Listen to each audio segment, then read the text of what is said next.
Apabila manusia kena penyakit wahan, manusia akan menjadi lemah. Di samping lemah mentalnya, juga akan menjadi lemah fisiknya. Manusia tidak berdaya melawan kezaliman dan kejahatan. Bahkan manusia itu terus akan dizalimi oleh orang-orang yang jahat, yang anti kepada Allah, yang anti kepada Islam. Apa penyakit wahan itu? Hubbud dunya wa karihatul maut. Penyakit wahan adalah cinta dunia berlebihan dan takut kepada yang namanya kematian.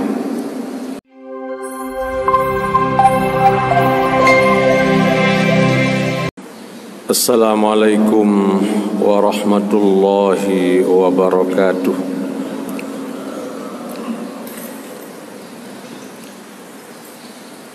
Innal hamdalillah nahmaduhu wa nasta'inuhu wa nastaghfiruh wa na'udzu billahi min syururi anfusina wa min sayyiati a'malina. May yahdihillahu fala mudhillalah wa may yudlil fala hadiyalah. Asyhadu an la ilaha illallah wahdahu la syarikalah wa asyhadu anna sayyidana Muhammadan abduhu wa rasuluh la nabiyya ba'dah.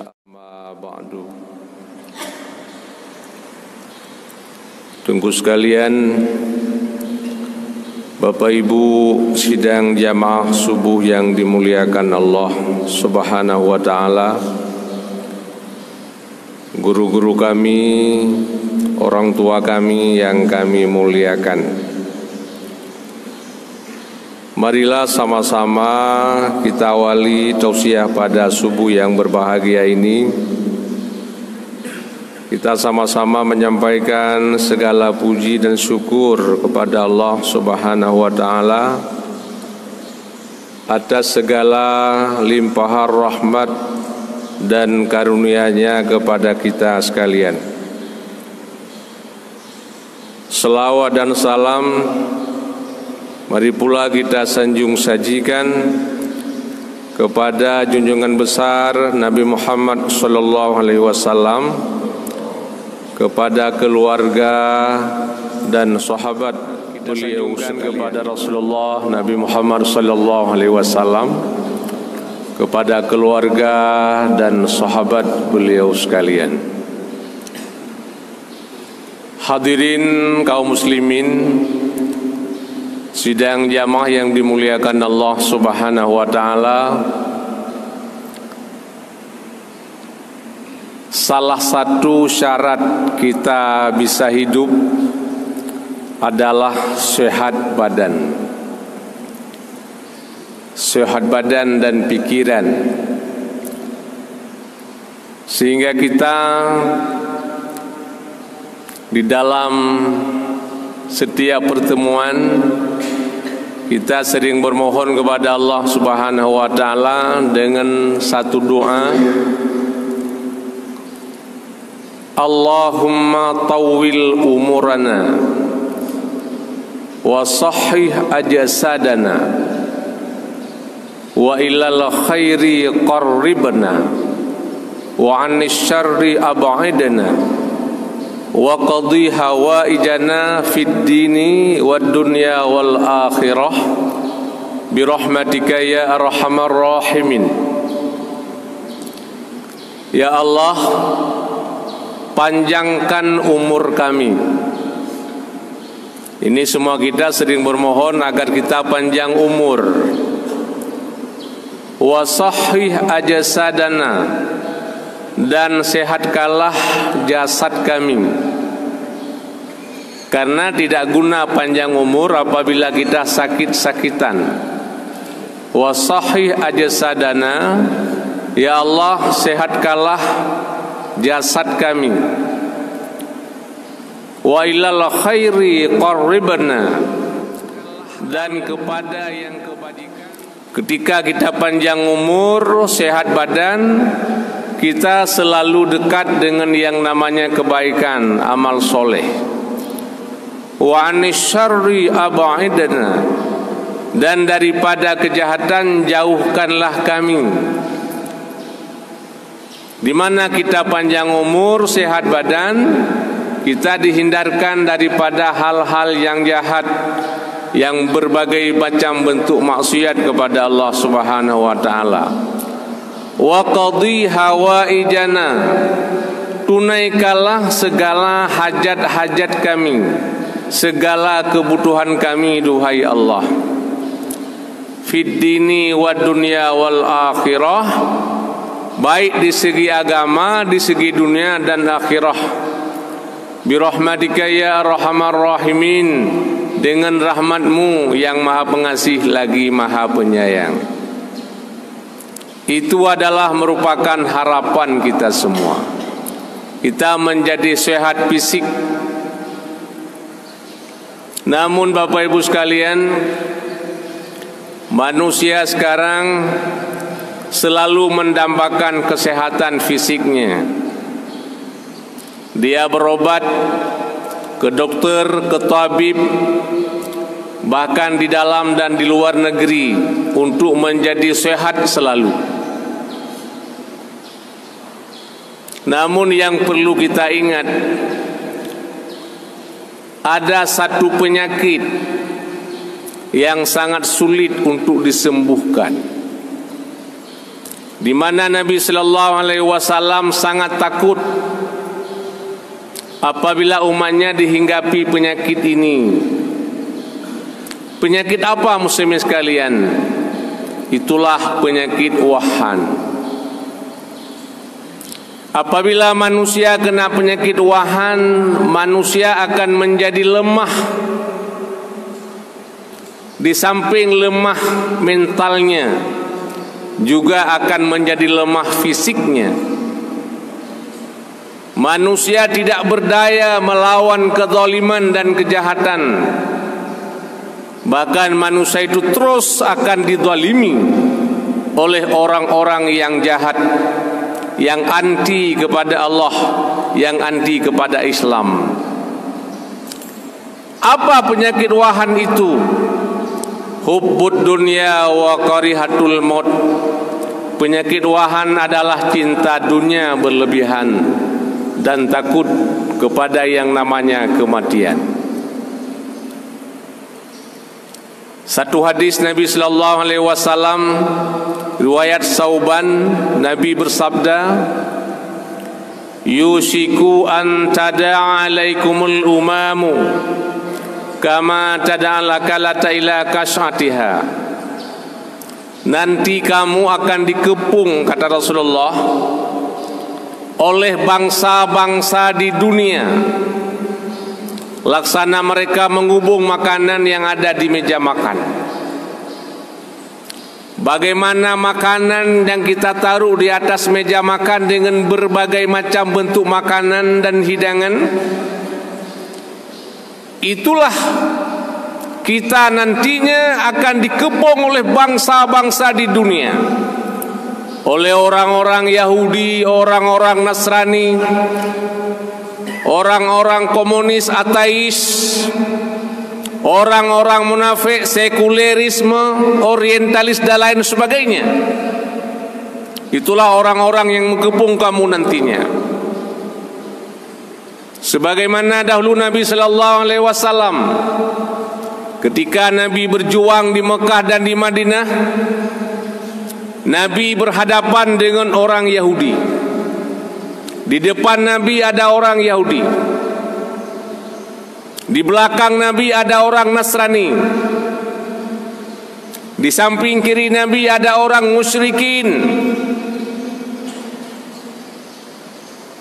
Kemudian di samping kanan Nabi ada orang kafirin.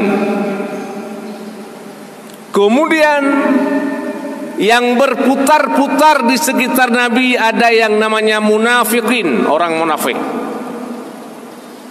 Di depan Yahudi, di belakang orang Nasrani, ada orang Majusi, ada orang musyrikin, bahkan ada orang munafik. Tetapi karena Rasulullah dan sahabat pada waktu itu tidak dihinggapi penyakit wahan, Rasul bisa sukses membawa agama sampai hari ini kepada kita yang kita nikmati pada hari ini. Qalu, sahabat bertanya, ya Rasulullah, wa min qillatin nahnu yauma idin ya Rasulullah.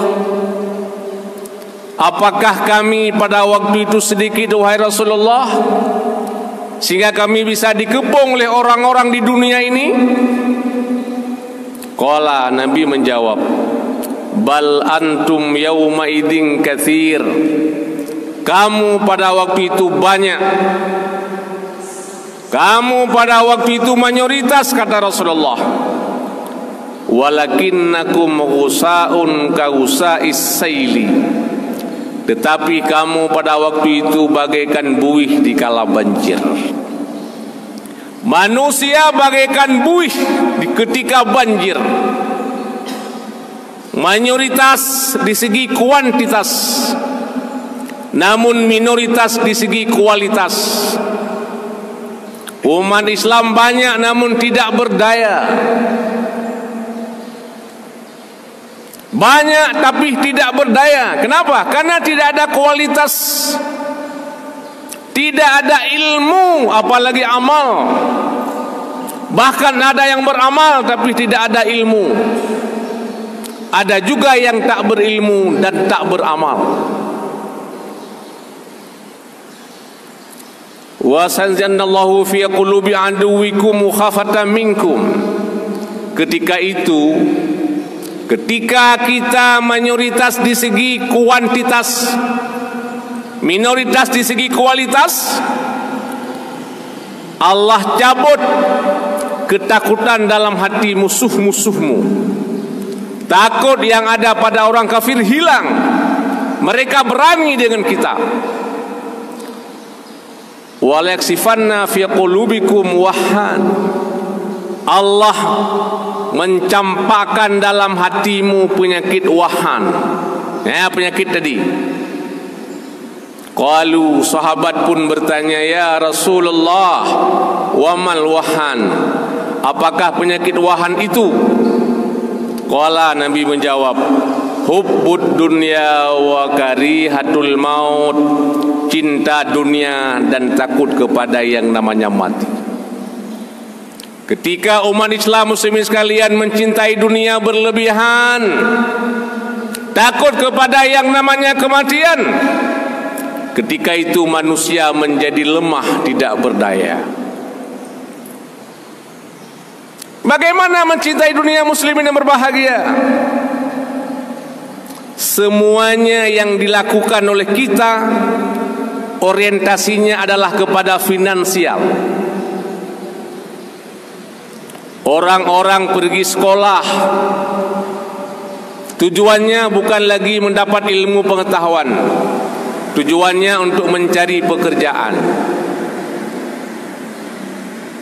Para dokter ketika mengobati pasien, orientasinya bukan pasiennya sembuh, tapi bagaimana dia mengumpulkan uang sebanyak-banyaknya.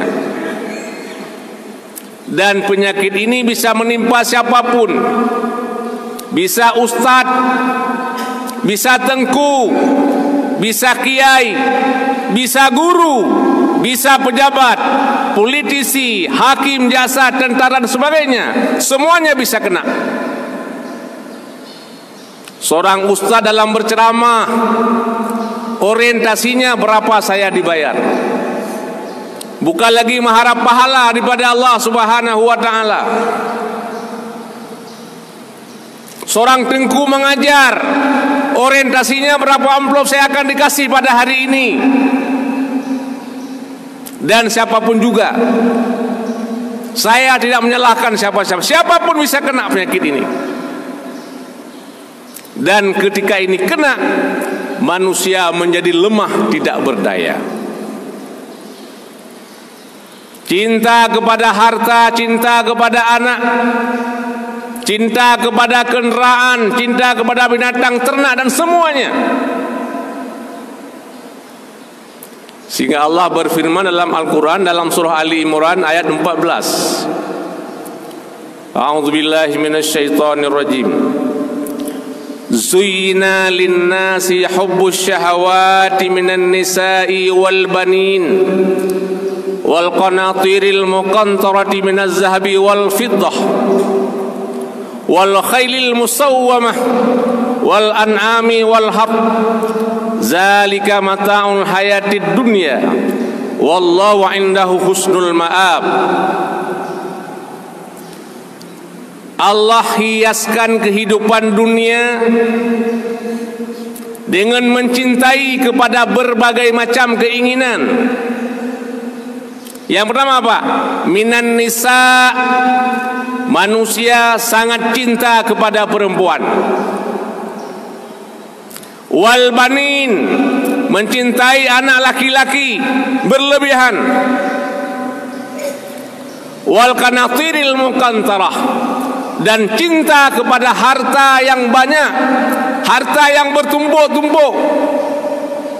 Minaz zahabi wal fiddah, daripada emas dan perak. Suka kepada emas, suka kepada perak. Wal khailil musawwamah, dan suka kepada kuda-kuda pilihan. Kuda merah. Dahulu muslimin sekalian, kuda itu merupakan kendaraan. Khailil musawwamah merupakan kendaraan yang paling mewah. Kalau hari ini katakanlah suka kepada Pajero, suka kepada Innova, suka kepada Fortuner, Harvard dan lain sebagainya. Wal an'ami wal harth, juga suka kepada binatang ternak, suka kepada sawah dan ladang. Itu semua adalah dunia, muslimin sekalian. Zalika mata'ul hayatid dunya, kata Allah. Yang demikian itu adalah perhiasan hidup dunia. Itu adalah dunia. Wallahu indahu husnul ma'ab. Sementara Allah, di sisinya Allah adalah tempat kembali yang paling bagus. Husnul ma'ab. Namun manusia melupakan. Manusia hari ini mencintai jangka pendek, sehingga lupa kepada jangka panjang, yaitu surga. Cinta dunia berlebihan. Timbul satu pertanyaan, apakah kaya itu tidak mulia? Anak laki tidak mulia? Pangkat jabatan tidak mulia? Mulia, muslimin. Namun kita jangan menomorduakan Allah Subhanahu wa ta'ala. Jangan gara-gara anak, jangan gara-gara istri, jangan gara-gara harta yang banyak kita lupa kepada Allah Subhanahu wa ta'ala. Ya ayyuhalladzina amanu la tulhikum amwalukum wala auladukum an zikrillah wa man yaf'al zalika fa ulaika humul khasirun. Al-Munafiqun ayat 9. Wahai orang-orang yang beriman, kata Allah, kamu jangan dilalaikan oleh harta dan anakmu. Jangan dengan gara-gara harta, jangan dengan gara-gara anak kamu lalai daripada mengingat Allah. Terlambat sholat, bahkan ada yang tidak sholat gara-gara harta dan anak.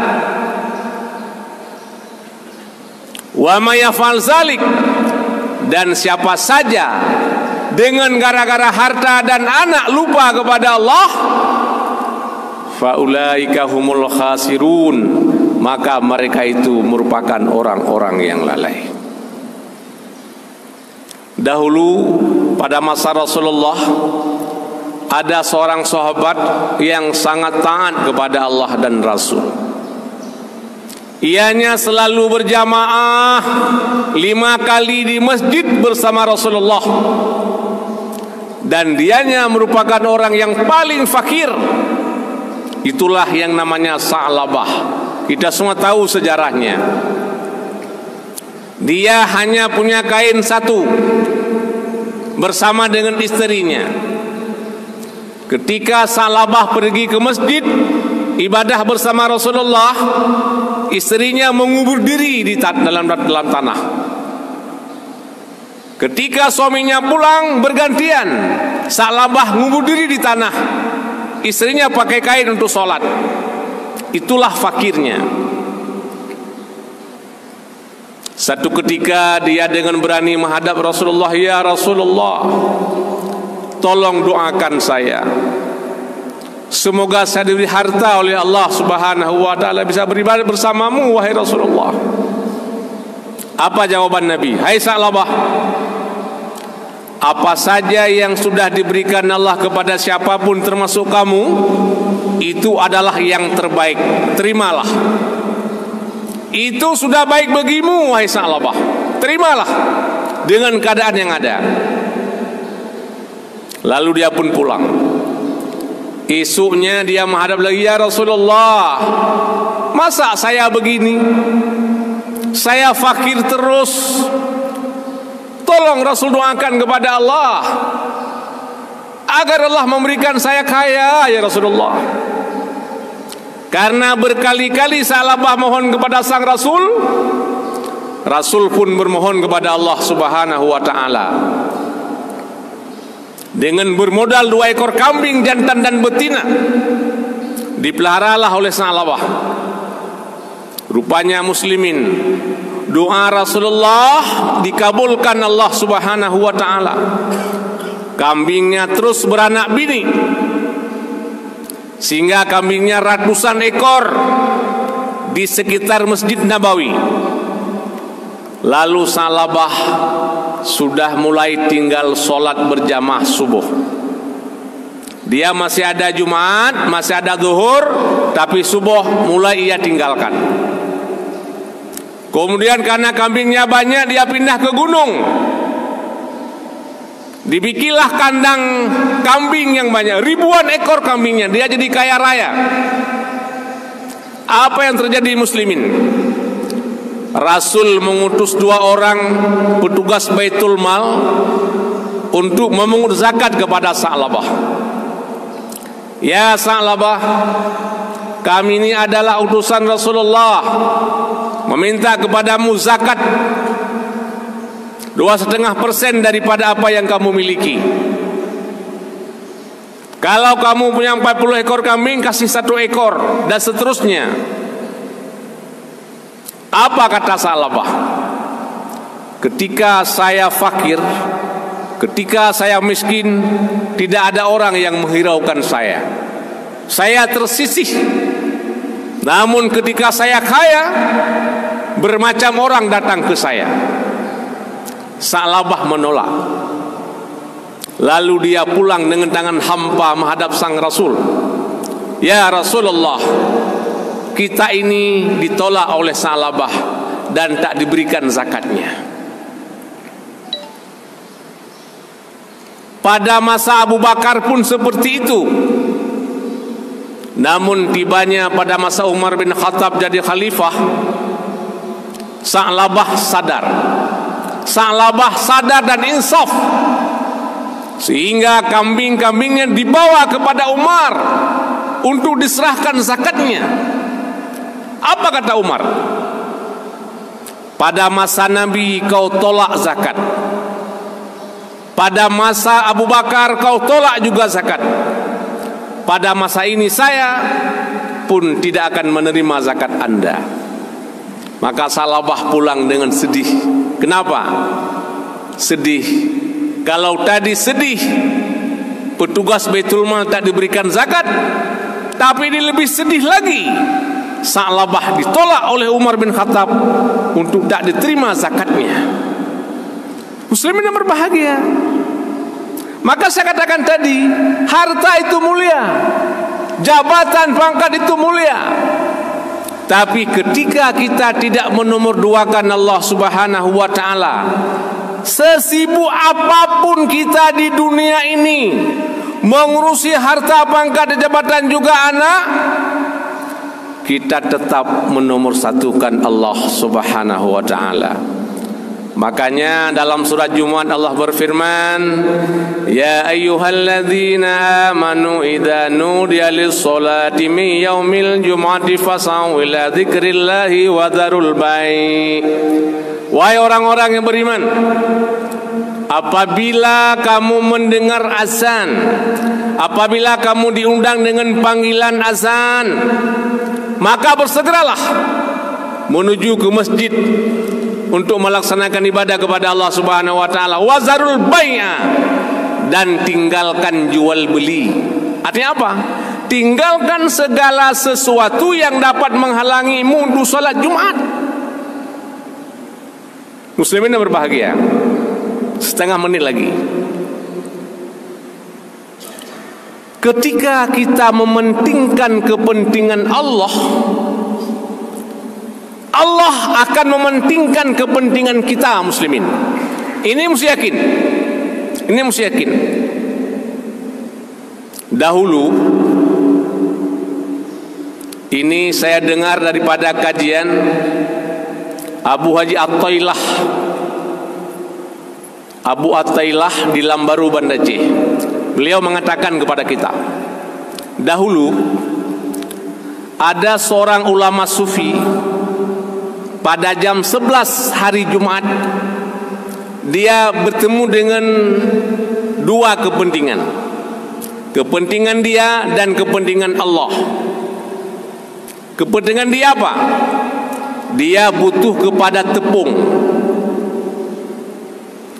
Yang ketiga, kepentingan dia adalah dia ingin menyiram kebun kurma. Yang ketiga apa? Ada keledainya yang hilang sedang ia cari. Namun pada saat yang sama dia mesti pergi untuk salat Jumat. Dia berpikir, apakah saya mengedepankan kepentingan saya atau kepentingan Allah? Dia bertekad bulat untuk melaksanakan kepentingan Allah, yaitu salat Jumat. Dia tinggalkan ketiga-tiganya itu, dia pergi untuk salat Jumat. Apa yang terjadi, muslimin?